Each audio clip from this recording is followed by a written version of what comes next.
Hi, I'm Rashna from Mindzoom Mentoring.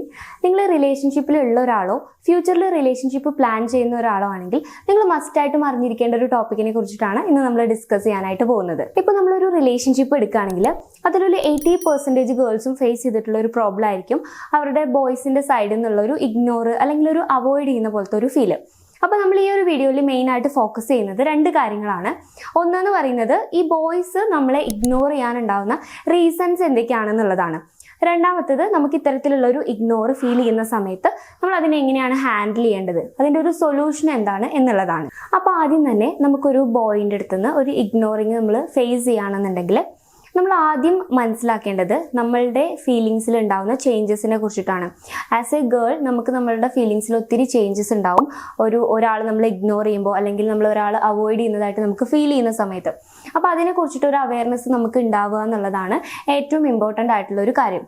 അപ്പോൾ first തന്നെ ഒരാൾ നമ്മൾ അവോയ്ഡ് ചെയ്യുന്നതായിട്ട് നമുക്ക് ഫീൽ ചെയ്യുകയാണെന്നുണ്ടെങ്കിൽ നമ്മളൊരു ലൂപ്പിൽ പോയി എന്ന് വേണം നമ്മൾ വിചാരിക്കാൻ. അതായത് നമ്മുടെ മൈൻഡ് ഒരു ലൂപ്പിൽ പെട്ടുപോകുന്ന ഒരു സിറ്റുവേഷൻ ആയിരിക്കും. ആ ലൂപ്പിൽ വരുന്ന കാര്യങ്ങളാണ് ഇപ്പോൾ ആദ്യം തന്നെ നമ്മുടെ മൈൻഡിലേക്ക് വരിക. നമ്മുടെ ഭാഗത്തു നിന്നുള്ള എന്തെങ്കിലും മിസ്റ്റേക്ക് കൊണ്ടാണോ ഇയാൾ നമ്മളെ ഇഗ്നോർ ചെയ്യുന്നത്, അല്ലെങ്കിൽ നമ്മുടെ ഭാഗത്തു നിന്ന് എന്തെങ്കിലും ഒരു തെറ്റ് വന്നോ, നമ്മൾ അവർക്ക് ഇഷ്ടപ്പെടാത്ത എന്തെങ്കിലും കാര്യങ്ങൾ ചെയ്തോ, ഇത്തരത്തിലുള്ള കാര്യങ്ങളായിരിക്കും നമ്മളുടെ മൈൻഡിൽ ഇങ്ങനെ റിപ്പീറ്റഡ് ആയിട്ട് വന്നുകൊണ്ടിരിക്കുക. പിന്നെ നെക്സ്റ്റ് നമ്മളുടെ ഫോക്കസ് പോകുന്നത് നമ്മളുടെ ഇൻസെക്യൂരിറ്റീസിലേക്കായിരിക്കും. ഈ ലോകത്ത് പെർഫെക്റ്റ് ആയിട്ട് ആരുമില്ല. എല്ലാ ആളുകൾക്കും അവരവരുടേതായിട്ടുള്ള ഇൻപെർഫെക്ഷൻസും ഇൻസെക്യൂരിറ്റീസും ഉണ്ട്. അപ്പോൾ അതിൽ ഏതെങ്കിലും ഒരു ഇൻസെക്യൂരിറ്റിയിലായിരിക്കും നമ്മളിങ്ങനെ സ്റ്റക്കായി നിൽക്കുന്നത്. ഇപ്പോൾ ഒരു എക്സാമ്പിൾ പറയുകയാണെന്നുണ്ടെങ്കിൽ തടിച്ചതിൻ്റെ പേരിൽ ഇൻസെക്യൂർ ആയിട്ടുള്ള ഒരാളാണെന്ന് വിചാരിക്കാം. അപ്പോൾ നമ്മുടെ മൈൻഡിലേക്ക് വരുന്നത് ഇപ്പോൾ അയാൾ നമ്മൾ ഇഗ്നോർ ചെയ്യുന്ന സമയത്ത് ആദ്യം അവനക്ക് ഞാൻ തടിച്ചത് പ്രശ്നം ഉണ്ടായിരുന്നില്ല, പക്ഷെ ഇപ്പോൾ അവനക്ക് അതൊരു പ്രശ്നമായി തോന്നി തുടങ്ങിയോ, അതുകൊണ്ടാണോ അവൻ എന്നെ ഇഗ്നോർ ചെയ്യുന്നത്, ഇത്തരത്തിലുള്ള കാര്യങ്ങളായിരിക്കും. ഇതുപോലെ നമ്മളെ കീറി മുറിച്ച് പരിശോധിച്ച് നമുക്ക് ഉണ്ടാവാൻ ചാൻസ് ഉള്ള കുറ്റങ്ങളും കുറവുകളും ഒക്കെ നമ്മൾ തന്നെ കണ്ടുപിടിക്കും. എന്നിട്ട് നമ്മൾ എന്താ ചെയ്യുക കഴിഞ്ഞാൽ നമ്മൾ സെൽഫ് ബ്ലെയിം ചെയ്യാനായിട്ട് തുടങ്ങും. എനിക്ക് അങ്ങനെ ഉള്ളതുകൊണ്ടാണ് അവന് എന്നെ ഇഷ്ടപ്പെടാത്തത്, അല്ലെങ്കിൽ നമുക്കിപ്പോൾ അവനക്കൊരു എക്സോ അല്ലെങ്കിൽ ഒരു ഗേൾ മീൻസ് ഫ്രണ്ടായിട്ടൊരു ഗേളോ അങ്ങനെ ആരെങ്കിലും ഉണ്ടെന്നുണ്ടെങ്കിൽ നമ്മൾ അവരെ വെച്ചിട്ടൊക്കെ നമ്മളെ കമ്പയർ ചെയ്യാൻ തുടങ്ങും. അവരെന്നേക്കാൾ കൂടുതൽ പ്രയോറിറ്റി ആൾക്ക് കൊടുക്കുന്നുണ്ട്, മേ ബി ഞാൻ തടിച്ചതുകൊണ്ടായിരിക്കും, അല്ലെങ്കിൽ എനിക്ക് ഇങ്ങനത്തെ കുറവുള്ളതുകൊണ്ടായിരിക്കും. അത്തരത്തിൽ ഇതെല്ലാം നമ്മളുടെ മൈൻഡിൽ നടക്കുന്ന ഒരു കാര്യമാണ്. നമ്മൾ ഇത് ആരുടെ ഓപ്പൺ ആയിട്ട് കമ്മ്യൂണിക്കേറ്റ് ചെയ്യാനൊന്നുമുള്ളൊരു സ്പേസ് നമുക്ക് ഉണ്ടാവില്ല. നമ്മളിത് മൈൻഡിൽ ഇങ്ങനെ ഡീപ്പായിട്ട് ഇതിനെക്കുറിച്ച് ഇങ്ങനെ തിങ്ക് ചെയ്തുകൊണ്ടേ ഇരിക്കും. സത്യം പറഞ്ഞാൽ ഇങ്ങനെ നമ്മൾ കുറേ ദിവസം ഇങ്ങനെ തിങ്ക് ചെയ്തുകൊണ്ടിരിക്കുമ്പോൾ അത് നമ്മളുടെ മെൻ്റൽ ഹെൽത്തിനെ വളരെ ബാഡായിട്ട് എഫക്ട് ചെയ്യാനുള്ള ചാൻസ് ഉണ്ട്. അപ്പോൾ ഇതിൽ നമ്മൾ മെയിനായിട്ട് മനസ്സിലാക്കേണ്ട ഒരു കാര്യം എന്ന് പറഞ്ഞാൽ നമുക്ക് ഒരാളുടെ സൈഡിൽ നിന്ന്, നമ്മുടെ പാർട്ട്ണറിൻ്റെ സൈഡിൽ നിന്ന് അവോയ്ഡ് ചെയ്യുന്നതായിട്ടൊരു ഫീൽ ഉണ്ടാകുമ്പോൾ അതൊരിക്കലും നമ്മളുടെ കുറ്റം കൊണ്ടല്ല, നമുക്കുള്ള എന്തെങ്കിലും ഒരു കുറവ് കൊണ്ടോ അല്ലെങ്കിൽ നമ്മളുടെ സൈഡിൽ നിന്നുള്ള ഒരു മിസ്റ്റേക്ക് കൊണ്ടല്ല അവർ നമ്മൾ അവോയ്ഡ് ചെയ്യുന്നത് എന്നുള്ളതാണ്. ആ ഒരു റിയലൈസേഷനാണ് നമുക്ക് ആദ്യം വേണ്ടത്. അവർ നമ്മൾ അവോയ്ഡ് ചെയ്യുന്നുണ്ടെങ്കിൽ അത് അവരുടെ മിസ്റ്റേക്കാണ്. അതെന്താണെന്നുള്ളത് സെക്കൻഡറി ആണ്. ഫസ്റ്റ് നമുക്ക് വരേണ്ട ആ ഒരു റിയലൈസേഷൻ എന്ന് പറയുന്നത് നമ്മളെ അവർ അവോയ്ഡ് ചെയ്യുന്നുണ്ടെങ്കിൽ അത് അവരുടെ മിസ്റ്റേക്ക് കൊണ്ടോ അല്ലെങ്കിൽ അവരുടെ എന്തെങ്കിലും സൈഡിൽ നിന്നുള്ള കാരണം കൊണ്ടോ ആണ് എന്നുള്ളതാണ്. അപ്പോൾ നെക്സ്റ്റ് നമ്മൾ നോക്കാൻ പോകുന്നത് ഒരു ബോയ് നമ്മളെ ഇഗ്നോർ ചെയ്യാനുണ്ടാവുന്ന റീസൺസ് എന്തൊക്കെയാണെന്നുള്ളതാണ്. ഇതിൽ മെയിൻലി നമ്മൾ ഡിസ്കസ് ചെയ്യാൻ പോകുന്നത് 3 റീസൺസ് ആണ്. അതിൽ ഫസ്റ്റ് വൺ, ഇമോഷണലി അവർ നമ്മളെ പണിഷ് ചെയ്യായിരിക്കും. ഇതിന് നമ്മൾ പറയുന്ന ഒരു ടേം എന്ന് പറഞ്ഞാൽ സ്റ്റോൺ വാളിംഗ് ആണ്. എന്താണ് സ്റ്റോൺ വാളിംഗ് എന്നുള്ളത് പറഞ്ഞുതരാം. അതായത് ഇപ്പോൾ ഒരു റിലേഷൻഷിപ്പിൽ നമ്മൾ അത്യാവശ്യം കുഴപ്പമില്ലാണ്ട് നോർമലി പോയിക്കൊണ്ടിരിക്കുന്ന ഒരു റിലേഷൻഷിപ്പാണ്. അപ്പോൾ ഇതിൽ ഗേളിൻ്റെ സൈഡിൽ നിന്ന് എന്തെങ്കിലും ഒരു കാര്യം ബോയിന് ഇഷ്ടപ്പെടാത്തത് വരികയാണ്. ബോയ്ക്ക് ഇഷ്ടപ്പെടാത്ത എന്തെങ്കിലും ഒരു കാര്യം ഗേൾ ചെയ്യാണ്. അല്ലെങ്കിൽ ഇവർ തമ്മിൽ എന്തെങ്കിലും ഒരു ഫൈറ്റോ ആർഗ്യുമെൻറ്റോ ഉണ്ടാകുന്ന സമയത്ത് ബോയ്ക്ക് അത്യാവശ്യം ഹേർട്ട് ആവുന്ന രീതിയിൽ ഗേൾ എന്തെങ്കിലും പറയുകയെ അങ്ങനെ എന്തെങ്കിലും ഒരു സംഭവം ഉണ്ടാവുകയാണ്. അപ്പോൾ ആ സമയത്ത് ഈ ബോയ് ഇത് ഗേളുമായിട്ട് ഡയറക്റ്റ് കമ്മ്യൂണിക്കേറ്റ് ചെയ്യാതെ ഒരു സൈലന്റ് ട്രീറ്റ്മെൻറ്റ് കൊടുക്കുക, അല്ലെങ്കിൽ അത് നമ്മൾ ഉള്ളിൽ വെച്ചിട്ട് ആ ഒരു റിവെഞ്ച് വെച്ചിട്ട് ബിഹേവ് ചെയ്യുക, ഇവരുടെ അടുത്ത് കണക്ഷൻ പോയ പോലെ, അതേപോലെ ഇവരെ അവോയ്ഡ് ചെയ്യുക, അങ്ങനെയുള്ള കാര്യങ്ങളൊക്കെ ചെയ്യുക. അപ്പോൾ ഓപ്പോസിറ്റ് നിൽക്കുന്ന ഗേളിന് എന്താ ഫീൽ ആവുന്നത്, പെട്ടെന്ന് ഒരു ദിവസം അവൻ എന്നെ അവോയ്ഡ് ചെയ്യുന്നു. നമ്മൾ കാരണമൊന്നും പറയുന്നില്ല, ഇന്ന റീസൺ കൊണ്ടാണ് ഞാൻ നിന്നെ അവോയ്ഡ് ചെയ്യുന്നത്, അല്ലെങ്കിൽ ഇന്ന റീസൺ എനിക്ക് ഹേർട്ട് ആയിട്ടുണ്ട് എന്നൊന്നും ബോയ് പറയുന്നില്ല. ജസ്റ്റ് അവർ സൈലന്റ് ആയിട്ട് ഇങ്ങനെ അവർ അവോയ്ഡ് ചെയ്യുക, മെസ്സേജിന് പ്രോപ്പറായിട്ട് റിപ്ലൈ കൊടുക്കാണ്ടിരിക്കുക, അതേപോലെ അവർ കോൾ വിളിക്കുമ്പോൾ പ്രോപ്പറായിട്ട് സംസാരിക്കാണ്ടിരിക്കുക. പിന്നെ നമ്മൾ ആളടുത്ത് സംസാരിക്കുന്നുണ്ടാവും, നമ്മൾ പറയുന്നതൊക്കെ ആൾ കേൾക്കുന്നു, നമ്മൾ ചോദിക്കുന്ന കാര്യങ്ങൾക്ക് ആൻസർ പറയുന്നുണ്ടാവും, പക്ഷെ ഒരു കണക്ഷൻ ഇല്ലാത്ത പോലെ സംസാരിക്കുക. ഞാനിത് പറയുമ്പോൾ ചിലപ്പോൾ ചില ആളുകൾക്കെങ്കിലും ഇത് റിലേറ്റ് ചെയ്യാനായിട്ട് പറ്റും. നമ്മുടെ ഒരുവിധം റിലേഷൻഷിപ്പിലൊക്കെ ഇപ്പോൾ ഏറെക്കുറെ കോമൺ ആയിട്ട് വരുന്ന ഒരു കാര്യമാണിത്. നമ്മൾ എന്തെങ്കിലും കാര്യം പറയുമ്പോൾ നമ്മുടെ അടുത്ത് പണ്ടത്തെ ആ ഒരു കണക്ഷൻ ഇല്ലാത്ത പോലെ അവർ സംസാരിക്കുക. ഇതെന്ന് പറയുന്നത് സ്റ്റോൺ വാളിംഗ് ആണ്. ഇതൊരു ടെമ്പററി ആയിട്ടുള്ളൊരു കാര്യമാണെന്ന് വേണമെങ്കിൽ നമുക്ക് പറയാം. ഇഗ്നോറിങ് തന്നെയാണ്, പക്ഷേ ഒരു പെർട്ടിക്കുലർ ടൈമിലേക്ക് മേ ബി അവരുടെ ഉള്ളിലുള്ള ആ ഒരു ദേഷ്യം പോകുന്ന ആ ഒരു സമയം വരെ ആയിരിക്കും അവർ നിങ്ങളെ ഇങ്ങനെ ഇഗ്നോർ ചെയ്യുന്നത്. ചിലപ്പോൾ അതൊരു 3 days ആയിരിക്കും, അല്ലെങ്കിൽ ഒരു 1 week ആയിരിക്കും, ചില കേസിൽ 1 month വരെ ഇത്തരത്തിൽ ബിഹേവ് ചെയ്യുന്ന ആളുകൾ ഉണ്ട് എന്നുള്ളതാണ്. അപ്പോൾ നിങ്ങൾ ഇതിൽ നിന്ന് മനസ്സിലാക്കേണ്ട കാര്യം എന്താണെന്ന് വെച്ചാൽ, ഈ ഒരു സ്റ്റോൺ വാളിംഗ് എന്ന് പറയുന്നത് ഒരു ഇമോഷണൽ അബ്യൂസ് ആണ്. വളരെ ഇമ്മച്യൂർ ആയിട്ടുള്ള ഒരു ബിഹേവിയർ ആണ്. നിങ്ങളുടെ പാർട്ട്ണറിന്റെ സൈഡിൽ നിന്ന് ഉണ്ടാകുന്ന ഒരു ഇമ്മച്യൂർ ആയിട്ടുള്ള ബിഹേവിയർ ആണ് സ്റ്റോൺ വാളിംഗ്. അപ്പൊ നിങ്ങളുടെ പാർട്ട്ണർ 1 or 2 അതിൽ കൂടുതലോ തവണ നിങ്ങളോട് ഈ ഒരു കാര്യം ഇത്തരത്തിലുള്ള ഒരു ബിഹേവിയർ ചെയ്യുന്നുണ്ടെങ്കിൽ നിങ്ങൾ വളരെ ക്ലിയർ ആയിട്ട് അയാളോട് ഇത് കമ്മ്യൂണിക്കേറ്റ് ചെയ്തിട്ടുണ്ടായിരിക്കണം. കാരണം ഈ ഒരു സ്റ്റോൺ വാളിംഗ് ചെയ്യുന്ന സമയത്തും ഓപ്പോസിറ്റ് നിൽക്കുന്ന നമ്മുടെ പാർട്ട്ണർക്ക് ആസ് എ ഗേൾ ആ ഒരു പാർട്ട്ണർക്ക് ഇത് സ്റ്റോൺ വാളിംഗ് ആണ്, അല്ലെങ്കിൽ ഇത് കുറച്ചു കാലത്തേക്ക് മാത്രമേ ഇയാളിങ്ങനെ ഇഗ്നോർ ചെയ്യുള്ളൂ എന്നൊന്നും മനസ്സിലാവുന്നുണ്ടാവില്ല. നമ്മൾ എന്താ വിചാരിക്കുക, ഇയാൾ നമ്മളെ അവോയ്ഡ് ചെയ്യാണ്, നമ്മളിൽ നിന്ന് പോവാൻ നോക്കുകയാണെന്നുള്ള ഒരു മൈൻഡാണ് നമുക്ക് വരിക. അപ്പോൾ സെയിം ഞാൻ ആദ്യം പറഞ്ഞതുപോലെ തന്നെ നമ്മളെ ബ്ലെയിം ചെയ്യാനും നമ്മൾ ആളിലേക്ക് ഒരുപാട് ഒബ്സസ്ഡ് ആവുക മീൻസ് ഇപ്പോൾ നമുക്ക് ആളടുത്ത് ഓൾറെഡി ഒരു അട്രാക്ഷൻ ഉണ്ടാവും. ഇപ്പോൾ ഒരു എക്സാമ്പിൾ പറയാന്നുണ്ടെങ്കിൽ നമ്മളിപ്പോൾ ആൾക്ക് കോൾ ചെയ്യുന്നുണ്ടാവും. അപ്പോൾ നമ്മൾ 1 or 2 തവണ വിളിച്ചിട്ട് കിട്ടിയില്ലെങ്കിൽ ഇറ്റ്സ് ഓക്കെ, അവരെന്തെങ്കിലും ബിസി ആയിരിക്കും, കോൾ കാണുമ്പോൾ തിരിച്ചു വിളിക്കായിരിക്കും എന്നുള്ളൊരു മൈൻഡിൽ നമ്മൾ അത് വിടും.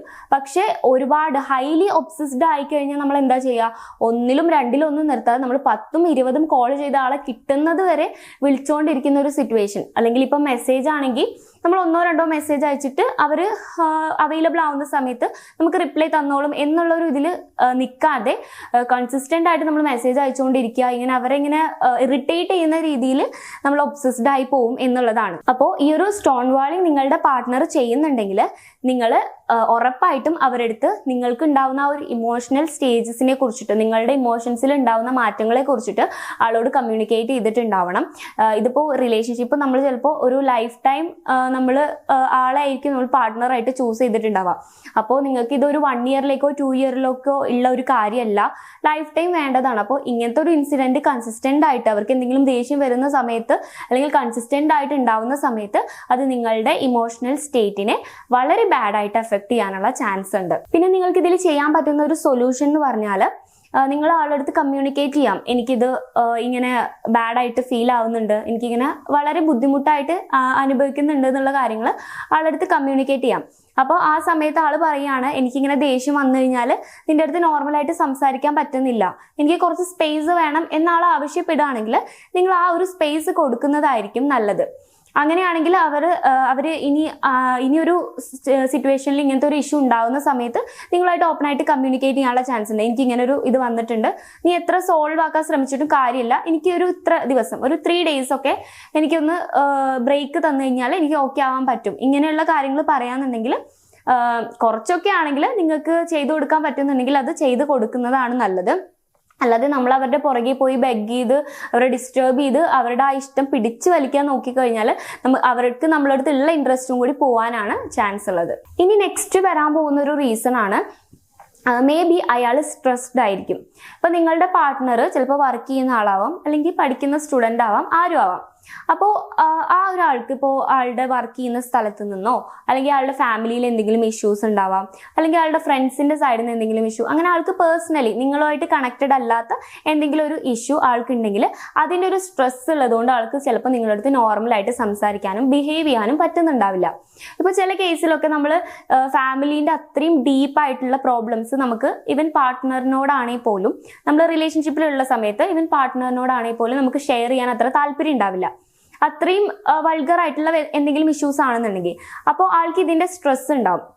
അപ്പോൾ ആ സ്ട്രെസ് ഉള്ളതുകൊണ്ട് നിങ്ങളോട് നോർമലായിട്ട് സംസാരിക്കാൻ പറ്റാതെ ആള് ഒരു ഡിസ്റ്റൻസ് കീപ്പ് ചെയ്യുന്നതായിരിക്കും. അല്ലെങ്കിൽ ആ ഒരു പ്രശ്നത്തിനെ നിങ്ങളിൽ നിന്നും ഹൈഡ് ചെയ്ത് പിടിക്കാൻ ശ്രമിക്കുമ്പോൾ അത് അവിടെ ഒരു ഡിസ്റ്റൻസ് വന്ന് പോകുന്നതാവാം. എന്നാൽ പോലും ആൾ നിങ്ങളുടെ അടുത്ത് ബിഹേവ് ചെയ്യുന്നത് നോർമലി നിങ്ങളെ ഇഗ്നോർ ചെയ്യുന്ന പോലെ ആയിരിക്കും. പക്ഷെ ഇതിൽ നമ്മൾ മനസ്സിലാക്കേണ്ട കാര്യം എന്താണെന്ന് വെച്ച് കഴിഞ്ഞാൽ, ആൾക്ക് ഒരു സ്ട്രെസ് ഉള്ളത് കൊണ്ടാണ് നിങ്ങളെ ഇഗ്നോർ ചെയ്യുന്നതെങ്കിൽ പോലും അത് നിങ്ങളുടെ സൈഡിൽ നിന്നുള്ള മിസ്റ്റേക്ക് അല്ല. ഇപ്പം ആൾക്ക് അങ്ങനെ ഒരു പ്രോബ്ലം ഉണ്ടെങ്കിൽ ആൾക്ക് നിങ്ങളുടെ അടുത്ത് ഓപ്പൺ ആയിട്ട് കമ്മ്യൂണിക്കേറ്റ് ചെയ്യാം. ആസ് എ പാർട്ട്ണർ അതിനുള്ള സ്പേസ് നമുക്ക് ഉണ്ടായിരിക്കണമല്ലോ. അപ്പോൾ ആൾക്ക് നിങ്ങളുടെ അടുത്ത് എനിക്കിങ്ങനെ ഒരു പ്രശ്നമുണ്ട്, ഇനിയിപ്പോൾ പ്രശ്നം പറയാൻ പറ്റില്ലെങ്കിൽ പോലും പ്രശ്നമുണ്ട് എന്നുള്ളത് നിങ്ങളെ അറിയിക്കാം. അപ്പോൾ ആള് നിങ്ങളുടെ അടുത്ത് നോർമലായിട്ട് പെരുമാറിയിട്ടില്ലെങ്കിൽ പോലും നിങ്ങൾക്ക് പ്രശ്നം ഉണ്ടാവില്ല. ഇയാൾക്ക് ഇങ്ങനെ ഒരു ഇഷ്യൂ ഉള്ളത് കൊണ്ടാണല്ലോ എന്നുള്ളൊരു സമാധാനത്തിൽ നമ്മൾ നിൽക്കും.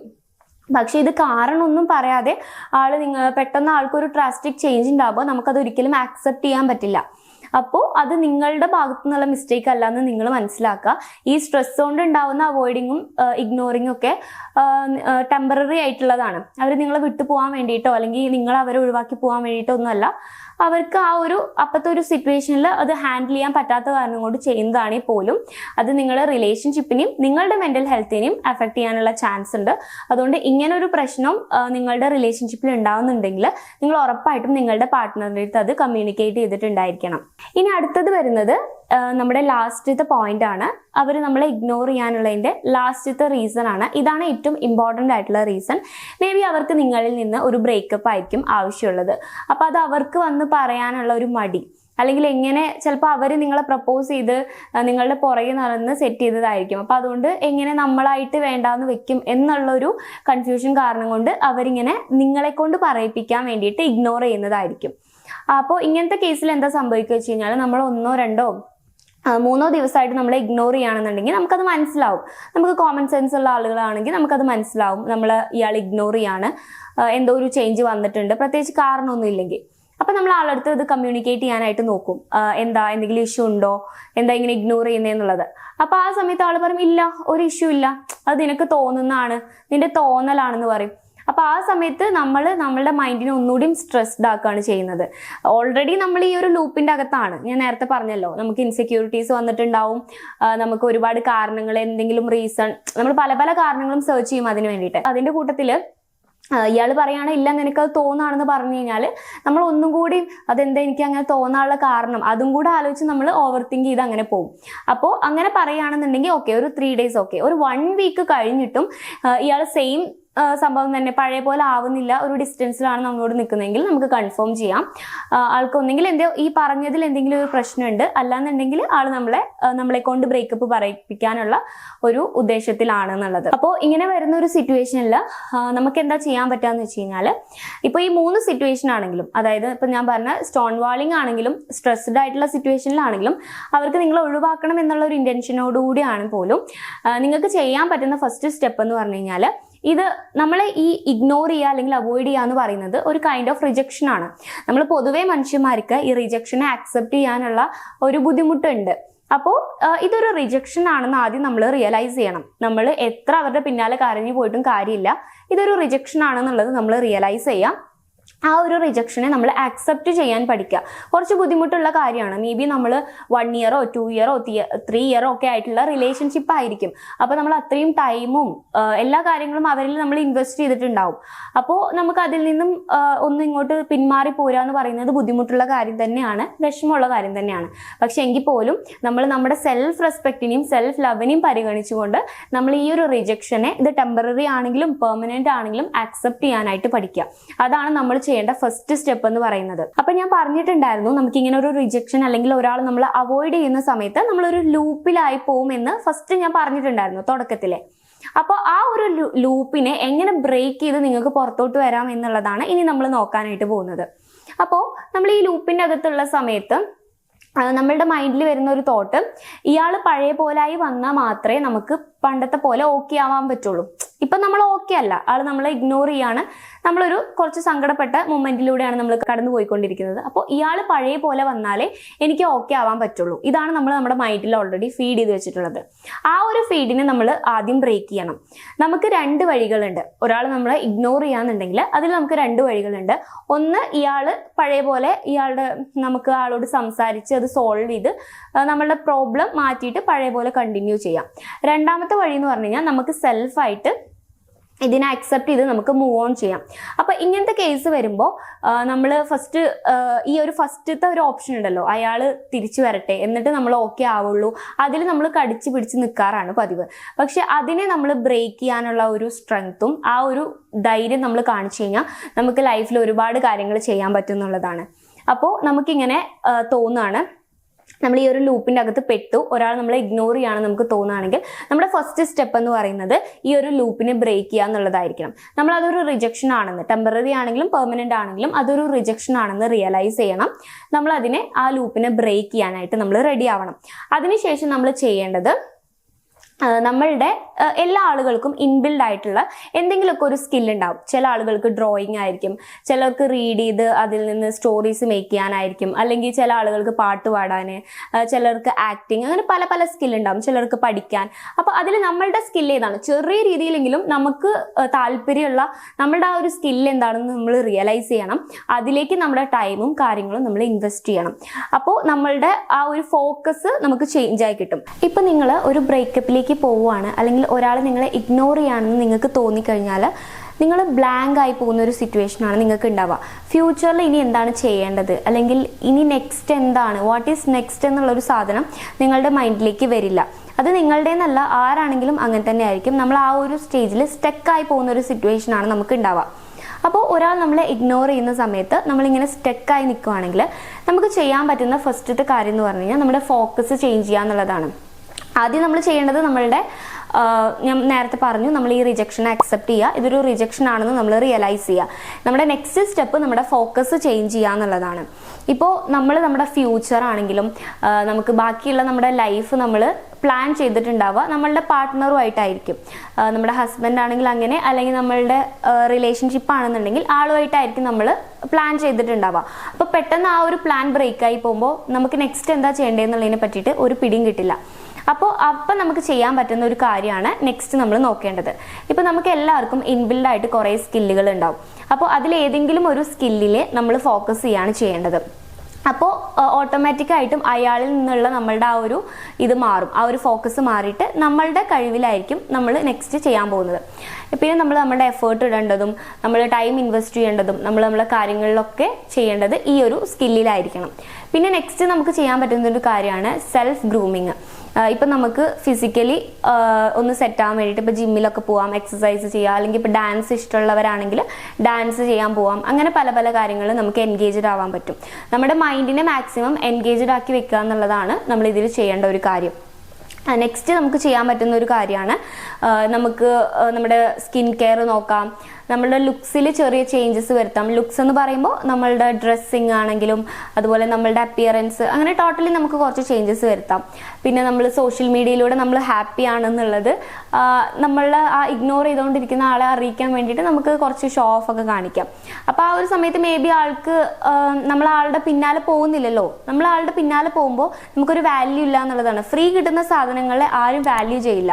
നമ്മൾക്ക് ഡിമാൻഡ് ഉണ്ടെങ്കിൽ ആൾക്കാർ നമ്മളിലേക്ക് അട്രാക്റ്റഡ് ആവുള്ളൂ. അപ്പോൾ മേ ബി നിങ്ങളെ വിട്ടുപോയ ഒരാൾ നിങ്ങളിലേക്ക് തിരിച്ചു വരാനുള്ള ഒരു പോസിബിലിറ്റിയും അതിലുണ്ട്. ഇനിയിപ്പോൾ ഇത് ഇഗ്നോറിങ് ആണെന്ന് നിങ്ങൾ റിയലൈസ് ചെയ്തതിന് ശേഷവും അയാളുടെ പുറകെ നടന്നിട്ട് നിങ്ങൾ ബെഗ് ചെയ്യാണ്, എന്നെ ഇതാക്കും, എനിക്ക് നിങ്ങളില്ലാണ്ട് പറ്റില്ല എന്ന് പറഞ്ഞ് ബെഗ് ചെയ്ത് നിങ്ങൾ പോയി കഴിഞ്ഞാൽ ആൾക്ക് നിങ്ങളോട് എന്തെങ്കിലും ചെറിയ ഇൻട്രസ്റ്റ് ഉണ്ടെങ്കിൽ, അല്ലെങ്കിൽ തിരിച്ചു വരാൻ എന്തെങ്കിലും പോസിബിലിറ്റി ഉണ്ടെങ്കിൽ അതും കൂടി പോയി കിട്ടാനുള്ള ചാൻസ് ആണ് ഉള്ളത്. അല്ലാതെ അവർ നിങ്ങളിലേക്ക് തിരിച്ചു വരാൻ പോകുന്നില്ല. അപ്പോൾ ഈ കാര്യം നിങ്ങൾ ഫസ്റ്റ് ആയിട്ട് റിയലൈസ് ചെയ്യണം. അപ്പോൾ നമ്മുടെ ഇന്നത്തെ വീഡിയോ ഇത്രയേ ഉള്ളൂ. ഇന്ന് ഡിസ്കസ് ചെയ്ത കാര്യങ്ങൾ നിങ്ങൾക്ക് ലൈഫിൽ യൂസ്ഫുൾ ആവുമെന്ന് വിശ്വസിക്കുന്നു. വീഡിയോ ഇഷ്ടമായാൽ ലൈക്ക് ചെയ്യുക, നിങ്ങളുടെ ഒപ്പീനിയൻസ് താഴെ കമന്റ് ബോക്സിൽ കമന്റ് ചെയ്യുക, ചാനൽ സബ്സ്ക്രൈബ് ചെയ്യുക. താങ്ക്